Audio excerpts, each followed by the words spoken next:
Hey guys, so today we are going to learn about how to solve the remove nth node from an end of a list problem in LeetCode. It's the 19th problem in LeetCode. It's of medium difficulty. So let's just dive right to it. Let's read the question first. The question says remove nth given the head of a linked list, move nth node from the end of the list and return its head. Okay, we need to remove the nth node from the end of the list. Okay, could you do it in one pass? Okay, yes guys, we are going to do it in one pass itself in this question. So this is an example that we have given. We have 1, 2, 3, 4 and 5 and they are given n is equal to 2, which means we need to remove the second element from the last. So that means this is the node with the value as 4, right? So if you remove it, you'll get something like this: 1, 2, 3 and 5. This is the question. Okay, so now to solve it, we will be given, this is a list, this is showing as an array, but it is actually a linked list form. You'll be given the head of it, you'll be given n equals to n value also. So you need to remove that. Okay, so to solve that, the idea that comes to our mind is this. Okay, so to solve it, what we need is, just a second guys. Okay, yeah, this will be better, I think. So if let's take an example like this. Okay, this is our example list and we need to remove the n equal to fourth element.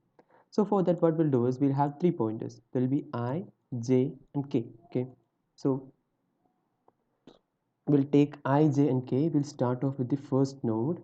We'll point it to the first node. Okay, which is the head, right?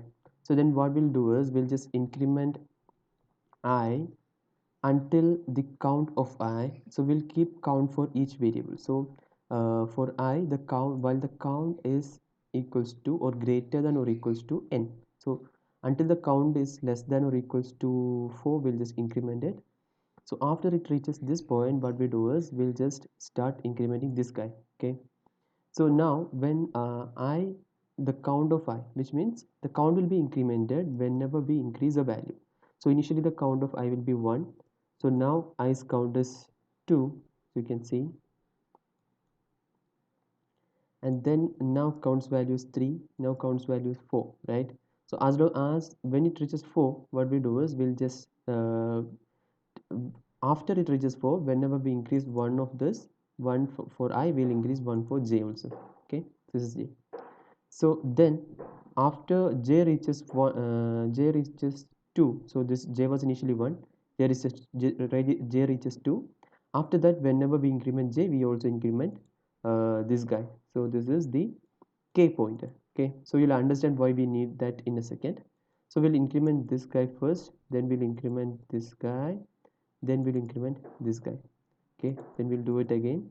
We'll do it again with this, we'll do it again with this.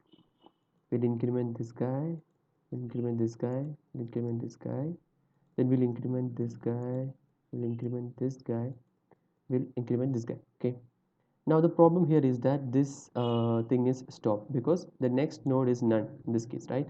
So we have reached the last node and the next node is actually none. So what we have to do is we have to stop our program and then we have to uh, delete the jth node, right? So this node should be deleted. So delete that, it is really easy. What we are going to do is we're going to say k dot next is equal to j dot next, which means this one's next node will be pointed to this one. So this node will essentially be removed, right? So that's our overall algorithm, how it works and all. Just go along from it one more time. We'll start with I, j and k pointing to the head. We'll move I until the count of I is equals to n or less than or equals to n. Whenever it reaches n, so from that point onwards we'll start moving j. So when the count of j is 2, then we'll greater than or equal to 2, then we'll start moving k. Okay, so k is used to find the previous pointer of j. Okay, that's why we need that. Okay, so we need j to keep the previous pointer. Okay, that's the only thing, that's the only need for that. Okay, now let's take some base cases or corner cases and see if this approach works in that also. Okay, so one more thing guys, if we have to check that if j is pointing to the head or not. If j is pointing to the head, then we need to change the head to the next node. Okay, you'll see why that is in a second. So let's take this example. If there is just one node in the list and we need to remove that. Okay, So we'll start with every I, j, and k pointing to the head, right? So then right now the number count of I is 1 itself. So what happens? We can increment j, right? But what the problem here is that I dot next is equal to none. So we'll not increment. So we just get out of the loop. So now we have to check if j is equal to head. Yes, j is pointing to the head. So now what we can do? We can say head dot next is equals to head dot next. So head dot next is actually a none, right? So this is pointing to none value. So head dot next will become a none value, right? So that will return none. So I think our algorithm will work in case of this thing also. Let's take this one as an example. So what happens here is that here I'll be pointing to the head, then j will be pointing to the head also, and k will also be pointing to the head. So I is equal to 1, so we'll just increment this guy. So then what happens is that we need to remove the first node, right? So when this is incremented, we can increment this also, right? Because when the condition to increment j is that we are checking if the number count of j, k I minus number count of j is equals to the n, then we can increment j. That's our condition. Okay, and whenever we increment j and that is one step ahead of k, then we'll increment k also, right? So right now that's why the overall idea is we need to point k to the previous element. That's all.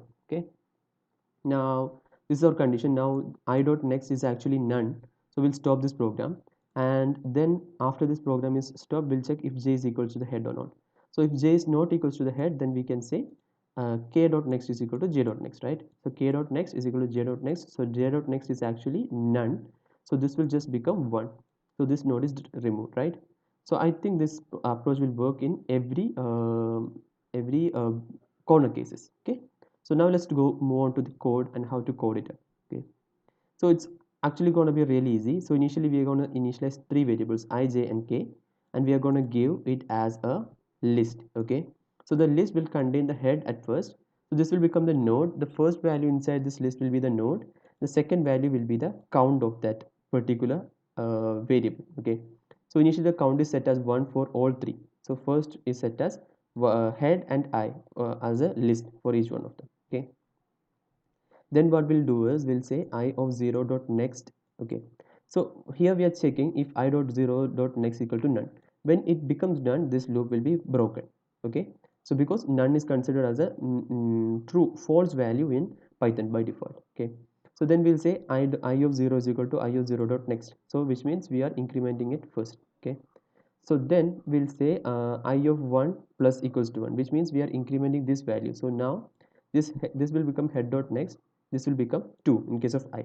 Okay, then what happens is that we are checking if I of 1 minus j of 1 equals to n. If that's the case, so if I of 1, which is a count of I, and j of 1, which is a count of j, is if the difference between them is equals to n, so then we can increment it, right? Because what we want is when it reaches this end, we have to have a gap of n between j and I, right? So only that will be possible if we maintain this gap, right? We need to maintain this gap. That's why we check this condition over here. I of 1 minus I of j equals to n. Then we'll increment j over here. That's what we are doing. But the problem is we need to have a previous pointer, right? So to keep a previous pointer, we need to check if I of 1 is greater than or equal to 2. If that is greater than or equal to 2, then only we can just do what? Or else there's also a better way. We can say I of j of 1 minus k of 1 equals to 1, right? So that will be a better way. So we can say j of 1, but that's j of 1 minus k of 1. Okay, that's also possible. K of 1, we can check if it is equals to 1 or not, right? So it will obviously be 1. So what we can do is we can just keep it like that, right? If it is 0, then what we know, we don't need to do this, right? So if it is not 0, we'll do that. Okay, I think that makes sense, right? Yeah, so then we'll say j of 0 is equal to j of 0 dot next, so which means we are incrementing j, then here we are taking the previous and storing inside k of 0, right? So we need not increment the count of k of 0 because we don't need that, right? So maybe you can just store k as like this itself if you want. Okay, k itself. But to avoid confusion, we'll keep it consistent. That's it. Okay. Now, next thing what we'll do is we'll just increment j of 1. So after this loop is broken, when I of 0, which is I dot next is equals to none, then this loop will be broken. So when this loop is broken, we'll check if j of 0 equals to head. If that's the case, then we'll return head dot next. Okay. Or else what will we do? We'll say k of 0 dot next is equal to j of 0 dot next, which means we are deleting the jth node, right? So then we'll just return the head of that. Okay. So I think this will work. Let's try to run it and see. When you run the code, yes, it works for this particular example. Then one second, I'll also try to submit the code. Okay. Where's the option to submit? Submit. So I think since I have submitted it one time, there's no option for me to submit it again. Is it like that? What's the problem? We cannot submit it.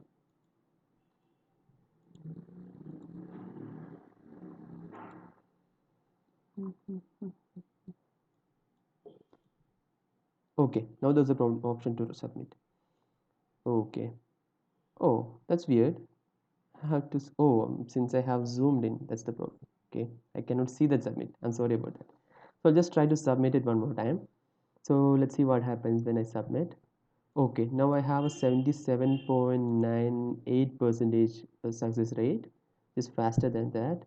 Okay, it is getting decreased. Maybe this condition checking is not a good thing for me, right? Where is the condition checking? I'll improve this. I'll change this to I. Oh, sorry, not this condition checking. This condition checking. I'll say I of 1 greater than or equals to 2. Now let me try to submit it because I'm not checking k. We need not check k of that thing, right? So I think there's some kind of problems. Let's see. Let me just check to run it one more time. Okay, now we are getting a good this thing. Okay, still, yeah, we have solved it, right? That's it. That's the important thing. Okay, I think this is actually a linear time algorithm, and it also uses low memory space. It's actually constant space, right? We don't need order of n space or anything. It's a constant space. Okay.